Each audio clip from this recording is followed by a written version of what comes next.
Y bien, estamos ahora con el empresario Diego de la Torre, quien es, como sabemos, presidente de una empresa que se llama La Viga, muy importante, de eso vamos a hablar también, pero una serie de otras labores y funciones que está desempeñando, y ahora ha sido premiado, ha recibido un premio muy importante, o va a recibir un premio muy importante, que es el del Consejo de Empresas de América Latina, SEAL, premio al empresario integral, que es un premio a nivel, digamos, latinoamericano. Diego, buenas noches, ¿qué tal? Buenas noches, Jaime, un gusto verte. Felicitaciones por este premio. Muchas gracias, Jaime. En realidad creo que es un reconocimiento más que a mi persona, a la labor que los empresarios peruanos están haciendo, a cómo se están modernizando, insertando de manera armoniosa en el tejido social y ambiental en América Latina, ¿no? El empresario peruano, después que cayó el muro de Berlín, se ha modernizado, no solamente están creando riqueza. Después de que cayó el muro de Berlín en el Perú. En el Perú, pero ya empezó a caerse, ¿no? En el año 90. Bueno, sí, pues 89, ya 90, claro. Así es, ¿no? Que sí, coincide un poco también con la fecha de la fundación del SEAL, ¿no? Que el Consejo Empresarial de América Latina, ahí se iniciaron los tratados de libre comercio, el primero el NAFTA de México, que fue el pionero, y luego vino todo ese proceso de modernización en América Latina que ha permitido que 6 millones de peruanos salgan de la pobreza, y que también este libre mercado, pero con un apellido, responsabilidad social y ambiental, ha hecho que 400 millones de chinos dejen de ser pobres también. Sin embargo, este modelo que ha creado riqueza y sacado la pobreza, tiene también que modernizarse también para que pueda también enfrentar retos como el tema del cambio climático, como acelerar la reducción de la pobreza, que lo está haciendo, como hacer una sociedad más meritocrática, con mayor movilidad vertical, ¿no? Y lograr el desarrollo, ¿no? En ese sentido soy un optimista racional. En el mundo está reduciéndose la pobreza. En el Perú vemos, según estudios del BID, casi 70% de la población ya es casi clase media, lo cual es muy saludable. Ahora, hay un argumento de algunos sectores que señalan que, lo leí el otro día, además en un discurso del presidente del Uruguay, diciendo que si el mundo tuviese el mismo nivel de desarrollo de Estados Unidos, faltarían 3 planetas para alimentar al mundo, y en fin, la idea es que el ritmo de crecimiento industrial que está teniendo el mundo está destruyendo el planeta. Entonces, ante eso, ¿qué dicen los empresarios que están en la punta? En realidad, si seguimos en una economía basada en energía fósil, de quemando y emitiendo CO2, eso podría suceder, obviamente, pero yo soy un gran optimista sobre lo que la tecnología, la nanotecnología, la biotecnología está logrando. Estas teorías malthusianas de que los recursos crecen aritméticamente y demográficamente en forma geométrica y que no va a haber recursos. Yo siempre he creído en la capacidad del ser humano, ¿no? Y si tú ves lo que se está logrando ahora en el desarrollo de las energías limpias, por ejemplo, la energía hidroeléctrica. Hace un tiempo conocí a Detlef Engel, que es el CEO de Vestas, esta compañía más grande de energía eólica del mundo. Y decía que la transición hacia una economía baja en carbono es inexorable, ¿no? Porque las mejoras que se está haciendo en la tecnología, por ejemplo, eólica, en Dinamarca se estima que el 20% de la energía va a ser eléctrica, va a ser eólica. Y me decía, en Dinamarca no tenemos otra opción porque somos planos como un panqueque, o sea, no pueden tener hidroeléctricas y no tienen sol, entonces tú tienes que utilizar la eólica. En cambio, me decía, tu país es una bendición porque tienes caídas naturales, tienes sol, ¿no? Y también tienes un mapa de vientos muy interesante. Yo pienso que hacia ahí se va. Si tú ves, Jaime, hace unos 20 años, un auto híbrido hubiera sido una utopía. No. Ahora ves que es una realidad. Ahora tiene gente en Silicon Valley que dedica su creatividad, su brain power, por ejemplo. Por ejemplo, hay un chico que hizo un algoritmo matemático para ver la inclinación de los paneles solares para poder incrementar la eficiencia de ellos en la exposición al sol. Y ese tipo de iniciativas se están logrando, ¿no? Y también el consumidor es cada vez más consciente e introduce en sus decisiones de compra y de inversión si es que las empresas tienen buena ciudadanía corporativa. Un ejemplo muy sencillo, pero ilustrativo. Una empresa de cerveza en Holanda aumentó 30% sus ventas porque puso avisos luminosos con energía eólica. Y eso capta la simpatía de los consumidores que cada vez son más conscientes social y ecológicamente, ¿no? Y parece que la China también se ha propuesto reducir sus emisiones, ¿no? Sus emisiones de carbono, digamos, claro, cuando los chinos se proponen algo normalmente lo logran, pero no sé si sabes algo de los planes que ellos tienen, si esto realmente, porque la China es ahora la gran fuente de... Así es, porque digamos que los países desarrollados, al menos los que han suscribieron el protocolo de Kioto, como Inglaterra, por ejemplo, han decidido reducir el 80% de sus emisiones para el año 2050. En ese camino creo que también va a ir China y todos los demás países, porque hay grandes oportunidades. El mundo está en una transición, así como pasamos de la economía basada en fuerza animal, de los caballos, hacia la energía de los motores de explosión, primero el vapor y el motor de explosión de petróleo y diésel y gasolina, estamos pasando hacia energías limpias. Y esa gran transición ya está sucediendo en el mundo. Tú ves los prototipos de las empresas automotrices, los carros de energía solar. Actualmente puede parecer ficción, pero eso ya está empezando a suceder. Pero hay algo que conspira o que va a conspirar contra eso fuertemente. Es el descubrimiento de shale gas en Estados Unidos. Ese es el relanzamiento de las energías fósiles. No, claro, pero... Y por lo tanto la postergación de la sustitución por energías limpias. Pero creo que es inexorable. Si bien es cierto, eso va a ayudar muchísimo, porque también el shale gas es mucho menos contaminante, claro, ¿no? Es verdad. Y nos va a dar más tiempo. En realidad, el tema del cambio climático es un tema importante. Hay que lograrlo porque si no, imagínate, a ti te sube la temperatura a 41 grados, se te desbalancea todo el sistema. Igual puede pasar con el planeta. En el mundo, las empresas y los empresarios tenemos que pasar en buscar, como dicen en inglés, profits, people and planet. O sea, tenemos que tener utilidades. Tenemos que preocuparnos muchísimo de las personas y preocuparnos del planeta. Y eso es lo que nos va a permitir crecer de manera sostenible, erradicar la pobreza y sobre todo hacer un país que pueda, un planeta que pueda sobrevivir en el largo plazo. Bueno, tú estás en una iniciativa que tiene que ver con ese tema, ¿no? No sé si el Pacto Mundial de las Naciones Unidas, que tú formas parte, ahora es del delegado del Perú en eso, creo, ¿no? Así es. Tiene que ver con este asunto del cambio climático. ¿Pero qué están haciendo ahí? El Pacto Mundial de las Naciones Unidas promueve 10 principios en temas de derechos humanos, medio ambiente, anticorrupción y derechos laborales. Y hablando de China, ¿no? Muchas empresas chinas han suscrito este Pacto Mundial, ¿no? Y a veces es más fácil, porque tú sabes que en China simplemente... como no estoy diciendo que eso sea una ventaja, pero ellos ya han adoptado a nivel país la decisión de hacer esta transición ordenada, claro, ¿no? Y es más fácil porque simplemente lo dicen y lo tienen que hacer, ¿no? Así es, no hay mucha consulta, digamos, ¿no? Son las ventajas y eso es lo que discutíamos. Por ejemplo, hace poco estuve en la cumbre de Nueva York del Pacto Mundial de Naciones Unidas.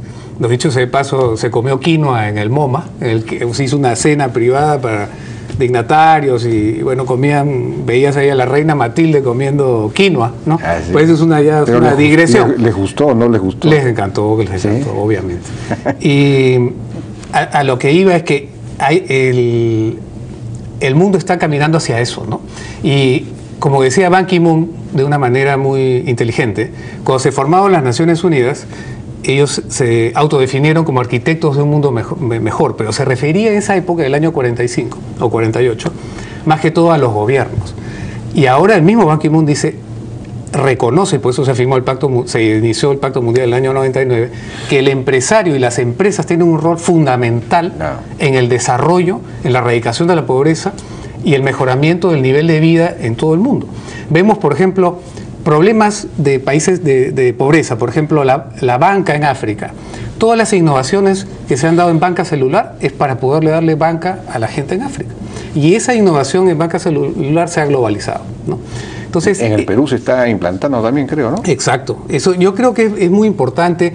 Esa preocupación en temas de derechos humanos crea mucha creatividad. Por ejemplo, los diseños industriales ahora, se habla de la ecología industrial. por ejemplo, la gente en MIT, hay programas donde diseñan procesos de producción que imitan a la naturaleza, ¿no? ¿Cómo es eso? El tema de reciclaje, manejo de mermas, ¿no? Para ser más eficientes.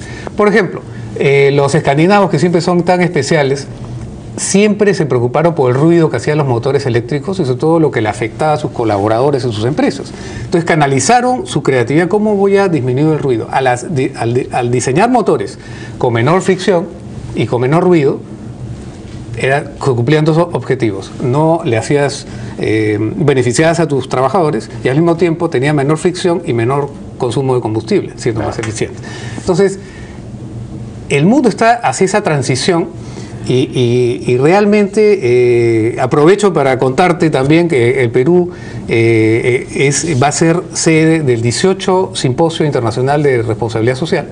Yo estoy también presidiendo ahora Perú 2021, que es esta organización que promueve una visión de un país próspero, meritocrático, y las herramientas para lograrlo, una de ellas es la responsabilidad social.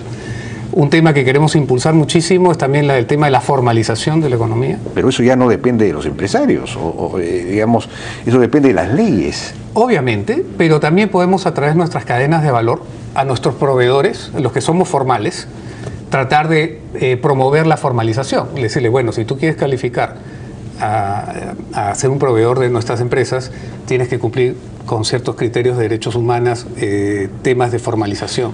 Y además le permite a ellos también eslabonarse en una cadena productiva en el mercado global, ¿no? Entonces, el sector privado puede colaborar de manera muy importante a la formalización. Obviamente esto es un esfuerzo multisectorial. Así como nos pusimos el objetivo de ir reduciendo la pobreza, concretamente, y ponernos metas de inflación, deberíamos ponernos metas de formalidad, ¿no? Creo que es la tarea pendiente en el Perú. Ya tenemos grado de inversión. El Perú ya no es 10 segundos de la BBC de Londres al año, si es que había una bomba. El Perú ya ha cambiado. Somos un país ya con crecimiento, con un país que ya cree que puede ser de primer mundo, y lo estamos empezando a lograr, ¿no? Pero es imposible ser un país del primer mundo con un 70% de informalidad. Obviamente. Entonces, esa es una tarea pendiente, Jaime. Pero ahí no, digamos, yo no sé si los empresarios van a poder hacer mucho si no cambian las leyes. Es decir, las leyes son muy excluyentes, la legislación laboral es muy onerosa, ¿no? Así es. Pero podemos unir esfuerzos, ¿no? La empresa privada, hacer nuestra labor de tratar de ir formalizando y crear una cultura de formalidad y vender los beneficios de la formalidad. Y tenemos también al zar de la formalidad en el mundo, ¿no? Que candidato al premio Nobel, Hernando de Soto. Deberíamos también promover las ideas de él más, ¿no? Y promover un capitalismo popular, que es lo que está pasando, los temas de tu libro. Sí, pues, efectivamente. Bueno, y tú eres presidente de La Viga, que es una empresa de distribución de materiales de construcción, ¿no es cierto? Que es, que creo, la primera a nivel nacional. Trabaja mucho en sectores populares, en pueblos jóvenes, etcétera. Y para eso has diseñado unas estrategias basadas en, digamos, en el conocimiento intercultural. ¿Cómo es eso? Mira, ahora quizás tú ves los fenómenos de los conos, que se ha convertido ahora, ya no es cono sur, ahora es Lima Sur y Lima Norte en lugar de cono norte. Eso ya existía hace 20 años, simplemente había que ir, ponerse un poquito de polvo en los zapatos, y ahora vamos la famosa banca microfinanzas. Claro. Eso ya existía, simplemente nosotros en esa época fuimos en ese sentido bastante pioneros. Y luego también generó muchas innovaciones. También lanzamos otra empresa que se llama Quicket Perú, que son concreto embolsado, porque veíamos que la construcción era muy empírica. Se hacía con unas mezclas, digamos, que no cumplía con los requisitos técnicos. Y así como la banca celular, trajimos una innovación que ya existía en otro país, que era un producto ya listo, ¿no? Pero no quisiera hablar de eso, pero lo que sí que quisiera decir, que sí, la formalidad es un tema pendiente, y sobre todo, ¿sabes lo más importante, Jaime, que ha pasado en los últimos años? A mí se me ha criticado mucho por ser demasiado optimista, pero yo creo mucho en la profecía autocumplida. Y lo bueno que veo, siempre lo repito, hace 20 años mis alumnos en la universidad me decían, voy a tener éxito a pesar de ser peruano. Hoy día te dicen, voy a tener éxito porque soy peruano. No, y eso claro, es un cambio, mira, fundamental, ¿no? Sí, claro. Los chicos ahora ya no quieren pues el Che Guevara o Fidel, quieren ser como los Añaños, quieren ser como Gastón Acurios. Paco Yunque se convirtió en Gastón Acurio, ¿no? Está buena. Está y buena, la China Tudela se convirtió en Vania Macías, ¿no? De Esta acuerdo. chica que puede haber estado en el Cirque du Soleil y ahora se dedica a temas sociales, ¿no? Es un Perú nuevo, un Gracias. Perú reencontrado, ¿no? Eso es muy... Esa muy... es una visión, efectivamente, es cierto, absolutamente cierto. Y reconocer esas cosas es muy importante en lugar de simplemente socavar con visiones negativas, ¿no? Exacto. Una última cosa, veo que tú participaste en el Silicon Valley Immersion Program de la Universidad de San Francisco para aprender las mejores prácticas de ecosistemas de entrepreneurship, es decir, de emprendedurismo, y que quieres aplicarlas en el Perú. ¿Cómo es eso? Mira, hace tiempo me parece muy importante en el Perú la creación de riqueza. Obviamente hay que distribuir riqueza, pero para crear riqueza tienes que generar una cultura empresarial que sea amigable a la creación de más empresas formales, ¿no? Y en ese sentido, en Silicon Valley, tú sabes que ahí se crean muchas empresas día a día y se convergen capitales de riesgo formales, obviamente. Hay lo que se llama los inversionistas ángeles, estas personas que han pasado del éxito a la trascendencia. Tú eres uno de ellos. Sí. Bueno, sí, te puedo contar algunas cosas últimas que estamos haciendo. Por ejemplo, los fondos de capital humano, que es utilizar la fuerza de los mercados financieros para invertir en la educación de las personas, ¿no? Así como inviertes en una empresa en la bolsa, inviertes en la educación de una persona. Es una idea, no es una idea, es una empresa que ya ha ganado, incluso se inició esto en Colombia y en Chile, y ya le hemos lanzado en Perú, se llama Alumni, ¿no? Que ha ganado el Clinton Foundation Award como una innovación social, ¿no? Bueno, el tema es cómo promover en el Perú una cultura empresarial, ¿no? Hacer, digamos, que se multipliquen los Añaños, los Huancarunas, los Gastón Acurios en todas las áreas, no solamente en gastronomía, ¿no? Y sobre todo hay grandes oportunidades en lo que es educación, ¿no? Pienso que ahí es donde el empresario peruano tiene que analizar mucha creatividad, porque hay una brecha muy grande en el Perú. Vemos que ya por ejemplo, lo que hace ahora José Miguel Morales con Empresarios por la Educación, que está tratando de mapear todas las iniciativas de las empresas para evitar duplicidades, ¿no? Invito también a que se visite el portal de responsabilidad social de 2021, Perú 2021, donde están ahí, es un depositario de todas las iniciativas de responsabilidad social de las empresas, y ya clasificada en temas de educación, infraestructura, fortalecimiento de capacidades y medio ambiente. Para ver que las empresas que quieran, por ejemplo, hacer una inversión social en educación, por ejemplo, en Cusco, entran a este portal y van a saber qué empresas ya la están haciendo para unirse, crear sinergias, ¿no? Claro. O sea, estamos creando una base de datos, es el primer portal de responsabilidad social del mundo, ¿no? Y la idea se está... Qué interesante, eso está muy bueno. Por supuesto. Bueno, yo invito a que vayan a este simposio, que es el 23, 24 y 25 de octubre.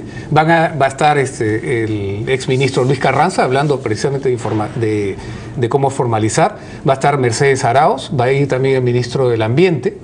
Va a venir invitados internacionales como el presidente del GRI, el Global Reporting Initiative. Va a haber gente de la GTZ. Realmente son 3 días para que quiera un crash course, o sea, un curso intenso para ponerse al día. Las principales megatendencias en temas de responsabilidad social y ambiental de las empresas, tiene que ir a este simposio, que es el 18, número 18, el más antiguo de Sudamérica, y te diría, una de las razones, creo, por las cuales se me ha hecho este reconocimiento, es básicamente un reconocimiento al empresario peruano. Que te cuento, por ejemplo, la red del Pacto Mundial Peruana es considerado red avanzada, ¿no? Por la oficina de Nueva York, y Perú 2021. O sea, ¿tú crees que en las empresas peruanas, por lo menos, estas son las empresas grandes, ¿no? Porque formal, no, también hay empresas medianas y algunas chicas, así es. ¿Tienen unos niveles de programas de responsabilidad social avanzados? Por supuesto. ¿Sí? Te diría, tanto es así que nuestra idea, ya tenemos más o menos unos 400 programas ya en este portal, digamos que están subidos a la página web. tenemos la idea de poner por lo menos un muestreo de los 300 o 400 a hacer 100, traducirlos al inglés, porque vemos que hay mucha gente que viene del extranjero a aprender las mejores prácticas en esos temas del Perú. Curiosamente, lo que pasa es que se tiende a ver siempre el aspecto patológico de las empresas, ¿no? Claro. Piensa que todos son empresarios, y no es así. El monopolio de la responsabilidad social, la sensibilidad social, no la tienen los intelectuales y los ONGs, también lo tienen los empresarios. Siempre se reían de mí cuando decía que hace 10 años que el empresario del futuro era una mezcla de Bill Gates con la Madre Teresa. Eso se ha convertido en realidad. Bueno, además se están produciendo, supongo, por ejemplo, en el campo de educación, respuestas creativas, innovadoras para resolver los problemas de educación, de baja calidad de la educación. Ahora, eso debería pues insertarse con el gobierno, debería haber una gran alianza público-privada con el gobierno en varios sectores, aprovechando los avances que el sector privado está haciendo en estas áreas, ¿no? Bueno, hay que comenzar por esa sistematización que están haciendo ustedes. Pero... Exacto. Por ejemplo, escuchaba a Gordon Brown ahora en Nueva York, que decía que la mayor revolución en el mundo contemporáneo va a ser cuando se utilice la potencia de la informática y la digitalización de la educación para transmitir la mejor educación a todo el mundo. Claro, exactamente. ¿No? Y ahí es donde debe canalizarse las alianzas públicos-privadas. Claro. Eso ya se está empezando a hacer. ¿Tú te imaginas el sistema de fe y alegría en el Perú? Sí, pues. Que haces una alianza público, obras por impuestos, por decirte. Pero ahí necesitas gestión, que eso ya no es solamente informática, ¿no?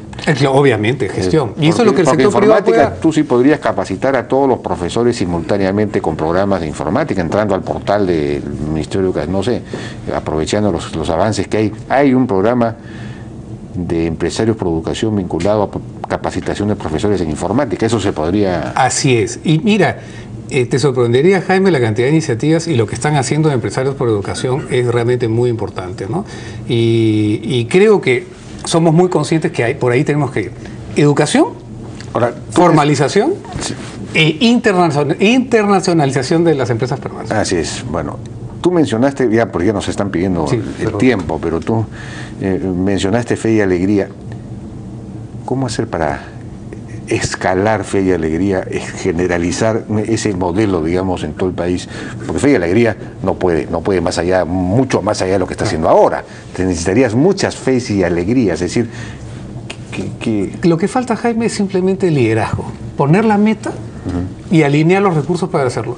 Pusimos la meta de lograr el grado de inversión, parecía que era una utopía y lo logramos en el año 2007. El Tratado de Libre Comercio también nos parecía ciencia ficción y lo hemos logrado. Hemos reducido la pobreza de 54% a 26 o 27% ahora. 25. 25, el último dato. Sí. ¿No? Entonces, sí se puede hacer las cosas. Es cuestión de liderazgo. Lo único que no podemos hacer es ir al Mundial de Fútbol. Bueno, pero porque no nos hemos propuesto. Bueno, no me he propuesto. Pero yo te digo... Pero sería bueno que los empresarios se compren los equipos de fútbol. Sí. Bueno, habría que convertirlos en sociedad anónima para eso. Pero este asunto de fe y escalar eso hay que pensarlo, ¿no? Porque... Y tener liderazgo, simplemente ponerlo en la agenda. Bueno, es una deformación profesional. Los empresarios estamos acostumbrados a hacer cosas, ¿no? Claro. Y simplemente trazas el gol, la misión, el objetivo y empiezas a ver cómo hacerlo. Y se puede perfectamente. Por favor, si Singapur lo ha podido hacer, Corea del Sur... tantos países que eran pues mucho menos que el Perú. El Perú es un país que tiene 10.000 años. Creo que no hay más de 15 países en el mundo que puede decir que tiene 10.000 años de historia. Sí, pues, así es. Tenemos ciudades junto de la época de las pirámides. O sea, los peruanos tenemos que recuperar. Te diría que una de las pocas épocas del Perú fue primer mundo, fue el virreinato, curiosamente. Sí, teníamos, nadie sabe, por ejemplo, que el descubridor de la bahía de Vancouver fue un limeño, Juan de la Bodega y Cuadra, en el siglo XVIII. Ah, sí. Esas son cosas pues que hay que rescatar. Y los incas tenían una sociedad donde nadie sufría hambre. Era el primer estado de bienestar eficiente en el mundo, lo hicieron los incas. De acuerdo. Diego de la Torre, el empresario más optimista, pero al mismo tiempo creativo y que aporta a la construcción de un país cada vez más integrado y más moderno. Muchas gracias. Muchas gracias, Jaime. Felicitaciones, además, nuevamente por el premio, este premio al empresario integral otorgado por SEAL, un premio internacional.